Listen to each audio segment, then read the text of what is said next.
Okay guys, dito na yung salon na pasukan ko sa Thursday. Dito ko magsamantala kasi sa July 1 mag-opening kami doon sa bagong branch. So binisita ko lang, tapos pauwi na ako. Maglalakad papuntang bus station. Sobrang lamig guys, 3 degrees. Oh my god. Tapos ko na asikaso ng mga papers ko dito kasi kailangan kumuha ng IRD number. Tapos na din ako mag-open ng SIM card. Kailangan mag-plan dito kasi para makakuha ka ng proof of address. So kailangan yung phone billing every month. Kaya kumuha ko ng $35 per month. Tapos ko na din nag-open ng bank account para doon papasok yung salary mo every week.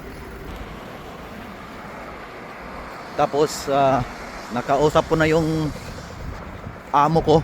Sa Thursday ako magsimula.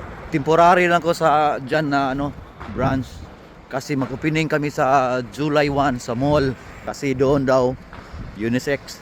Kaya hinahired niya ako dito sa New Zealand kasi alam ko paano magupit ang babae. Isa ko sa mag-opening doon. Tugnawa. Lamig. Daming itik. Dito sa Christchurch guys, bihira lang mga mataas na building kasi 5 years ago mayroong dito lindol, malakas. Kaya yung mga sa city, yun lang siguro itong dalawa, ito lang nakita kong mataas na building dito. Pero the rest is puro second floor. Ano? Siguro takot siguro maglindol ulit. Papunta na ako sa bus station guys. Lamig. Sobrang lamig guys. Ako lang mag-isa mag-asikaso ng mga papers ko dito. Grabe. Pero sige lang. Pero natapos din. Hindi ka matuto kapag hindi ka kumilos na mag-isa. Para sa akin okay lang din. Yung mga kaibigan ko dito sa Christchurch, galit sa employer ko kasi hindi daw ako ginaguide. Pero sabi ko, it's okay. Kaya ko to. Mas maganda na kumilos ka mag-isa para matutunan mo.